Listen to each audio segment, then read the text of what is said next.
안녕하세요. 노동법의 정석 임놈입니다. 오늘은 노무사 수험과 관련해서 답안지 작성을 어떻게 하느냐, 합격하려면 채점자의 마음에 꼭 들게 답안지를 작성을 하려면 어떻게 해야 되느냐. 당연히 정답은 채점자만 알겠죠. 하지만 저도 수험 생활을 하면서 답안지를 어떻게 작성을 할까 고민하는 그런 과정이 있었기 때문에 여러분들한테 제 경험담을 공유를 해드리려고 합니다. 영상을 보시고 여러분들이 이제 도움이 되겠다라고 생각이 드는 부분만 이렇게 자기 수험 생활 할 때 취하시면 될 것 같습니다. 제가 부제로 형식이 내용을 결정한다 라는 문구를 이렇게 썼는데요.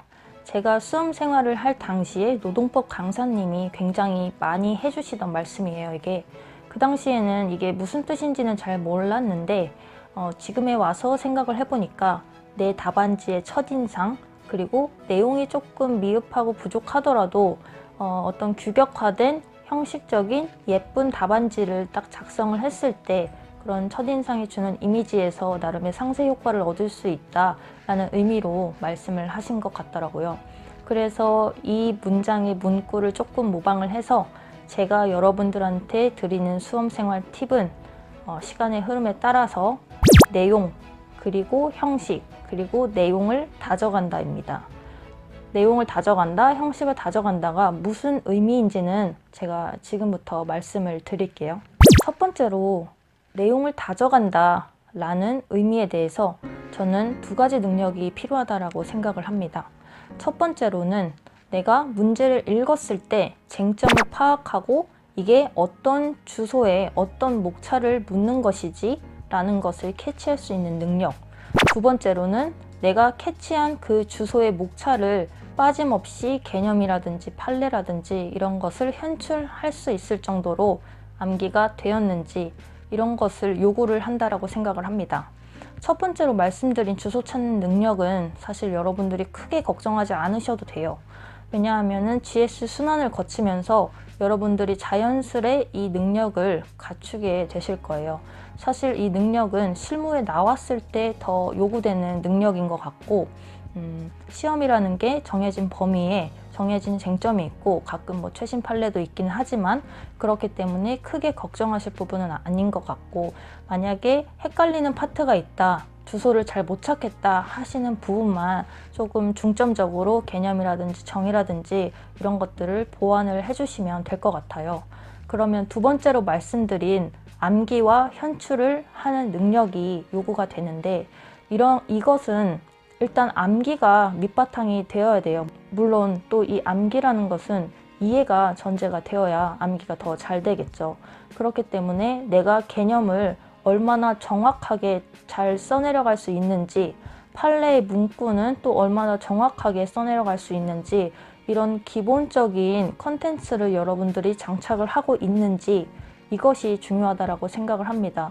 또 하나 이것이 저는 뼈대라고 생각을 하고요. 이 암기 방법에 대해서는 사람마다 다 다르고 저도 이 암기 방법에 대해서 영상을 하나 올려드린 게 있기 때문에 여러분들이 참고하시면 좋을 것 같아요. 그리고 두 번째로 형식을 다져간다 라는 것이 무엇을 의미하느냐. 저는 이 형식을 다져간다라는 것이 내 답안지를 예쁘게 만드는 과정이라고 생각을 합니다. 답안지가 어떻게 해야 예쁘냐라는 것에 대해서 저는 가장 중요한 것이 밸런스라고 생각을 하는데요. 주어진 답안지 페이지를 문제 배점으로 나눠서 작성을 하는 것은 기본으로 하고 딱 첫 장을 펼쳤을 때 답안지에 그런 균형감을 드러내주면서 나 답안지 많이 써봤어 라는 티를 내줄 수 있는 것이 중요하다고 생각을 합니다.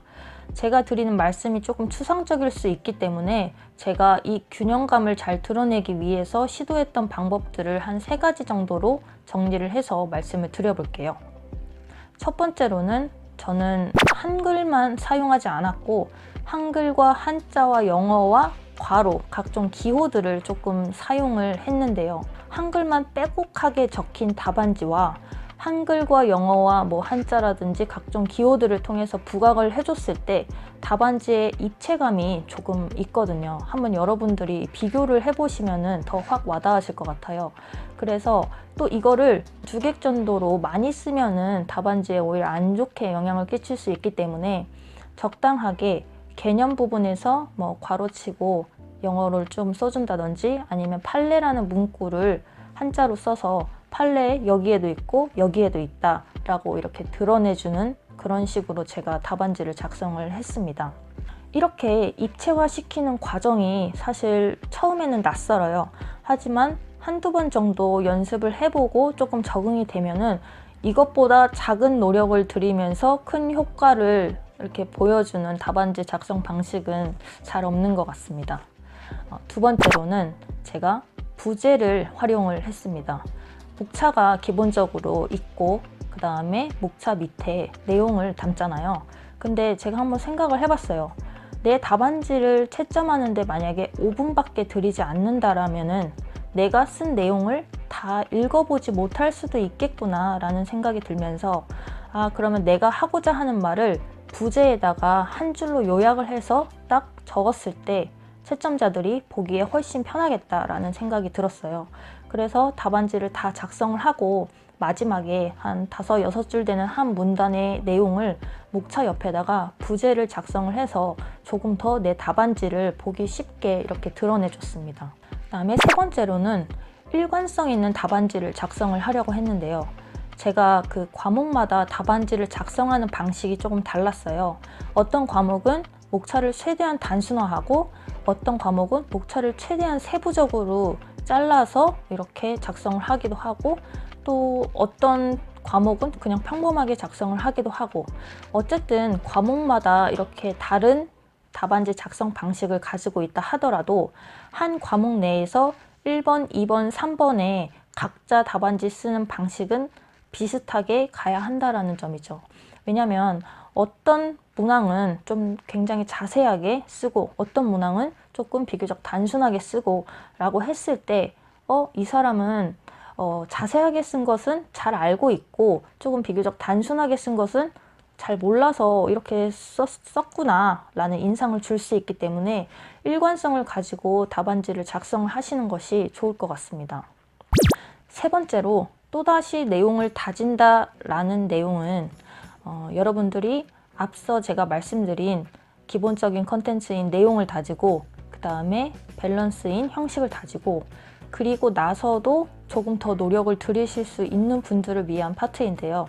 제 생각에는 사실 이 형식까지만이라도 제대로 다지고 시험 당일날 실수만 하지 않는다면은 합격권 안에 들 수 있지 않을까라고 생각을 하긴 하는데 이게 사람 일이라는 게 잘 모르기 때문에 시험 당일날 무슨 일이 생길지도 모르는 거고 불이타가 나올 수도 있는 거고 또 갑자기 뭐 멘탈이 바스라지는 일이 생길 수도 있는 거고 그렇기 때문에 내가 생각하는 나만의 전략 과목 정도는 만들어줘야 되지 않는가 하는 생각이 들어서 저도 뭐 크게 욕심내지는 않고 한 2과목 정도 이렇게 노력을 더 들여서 제가 고득점을 할 수 있는 어떤 방안에 대해서 마련을 해뒀습니다. 제가 생각하는 이 내용을 다진다라는 것은 우선 목차 간에 얼마나 논리적으로 연계를 했느냐 그 다음에 서론과 결론에서의 글발 그 다음에 마지막으로 출제된 문제에 관련해서 사족이 아닌 부분에서의 보론 작성을 저는 이 마지막 내용을 다진다라고 말씀을 드리고 싶습니다. 제가 지금 말씀드린 부분은 사전 준비 작업이 필요하고요. 예를 들어서 만약에 이런 이론이 나왔을 때 내가 결론을 어떻게 마무리 짓겠다 혹은 이 쟁점이 나왔을 때 이 쟁점에 대한 내용을 다 쓰고 보론으로 이 부분을 추가해서 더 작성을 하겠다. 이런 것들을 사전에 준비를 해두는 작업을 의미를 합니다. 이런 고득점 작성 방법에 대해서는 알려주시는 강사님들이 꽤 계시고요. 그런 부분을 참고를 많이 하셔도 되고 저 같은 경우에는 모범 답안을 많이 활용을 했습니다. 수험서에 있는 내용을 판박이처럼 그대로 박은 모범 답안은 거의 활용을 하지 않았고요. 왜냐하면 수험서를 보면 되니까. 그렇지 않고 서론에서 사회 이슈를 가지고 와서 정말 잘 쓴 서론들이 있기도 하고 또 목차 간의 연계를 정말 잘했어요. 어떻게 이렇게 생각을 해서 답안지 작성을 했지? 라고 놀랄 정도의 그런 답안지들이 있어요. 그래서 그런 모범 답안들을 보고 이거는 내가 활용해서 답안지에 녹여낼 수 있겠다라는 부분들을 뽑아서 포스트잇에 작성을 하고 제 수험서에 따로 이렇게 붙여놓고 실제로 답안지 작성을 할 때 연습을 해보는 거죠. 그러면은 이제 그런 것들이 하나씩 내게 되니까 그런 부분들을 활용을 했던 것 같습니다. 이렇게 오히려 수험서에 없는 다른 수험생들의 모범 답안을 보면서 정리를 했던 게 제 생각 정리에도 도움이 되고 또 이렇게 모방을 약간씩 하다 보면은 제 나름대로의 아이디어라든지 이런 발상이 떠오르거든요. 어쨌든 제가 생각하는 가장 중요한 것은 기본적인 것이라는 거죠. 기본 개념, 그 다음에 판례 이런 것들을 정확하게 암기를 하는 것이 먼저 선행되고 그리고 나서 이제 뭐 전력 과목이라든지 이런 것들을 생각을 하셔야 하지 형식이 내용을 결정한다라는 그런 문장에도 불구하고 형식은 굉장히 잘 되어 있는데 막상 딱 까봤을 때 알맹이가 별로다 이러면은 그런 부분은 형식이 또 메꿔주지 못하는 부분이 있기 때문에 가장 중요한 것은 이제 기본적인 뼈대 컨텐츠라고 생각을 합니다.